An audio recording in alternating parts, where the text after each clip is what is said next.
It's no longer really an opportunity or choice, it's an imperative. To telling the story, how do we make sure that we're taking full advantage of any and all assets that are on the grid and at customer premises. Each episode, we delve into the world of energy, aiming to bridge the gap of understanding and challenge conventional thinking. Welcome back. This is the second episode of the EI360 podcast, and we're still on the roof here at the McKinney Microgrid. So, David, this month in July, we are talking about resilience, and we polled our LinkedIn audience. What is the topic that you most want to hear about regarding energy resilience? And it was a clear winner. Grid flexibility won. So when I think about grid flexibility, I can't help but go back to 2021 and that big ice storm that really shut Texas down. My power went out every, 30 minutes, and then we got power, and then we lost power, and it was scary. So you've served in the utility industry, and now you're CEO here at an exchange. What does grid flexibility mean to you, and how do we help offer a holistic experience? Well, I think it's not surprising, Sandy, that our audience puts that at the top of the list, because I think all of us are aware of the fact that we have become very used to being able to turn the light switch on when we have power.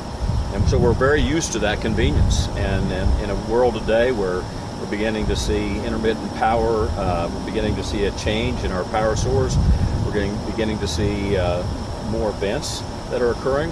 No matter what you think might be causing that, we're seeing more events that are occurring.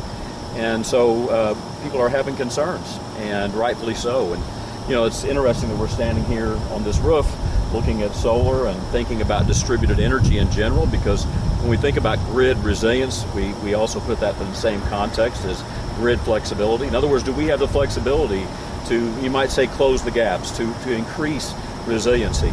We actually have, for 75 years, had power where it's pretty linear.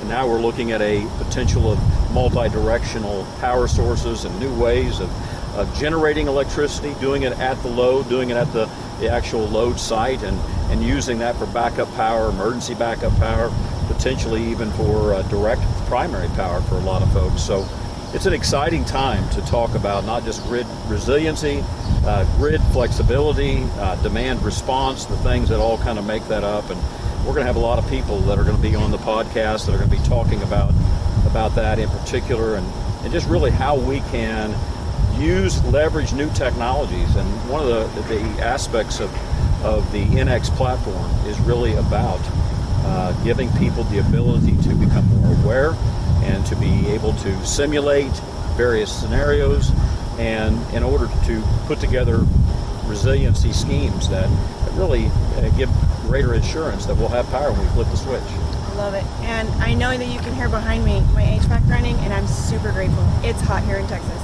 Thanks so much for joining us for this episode. We'll see you next time.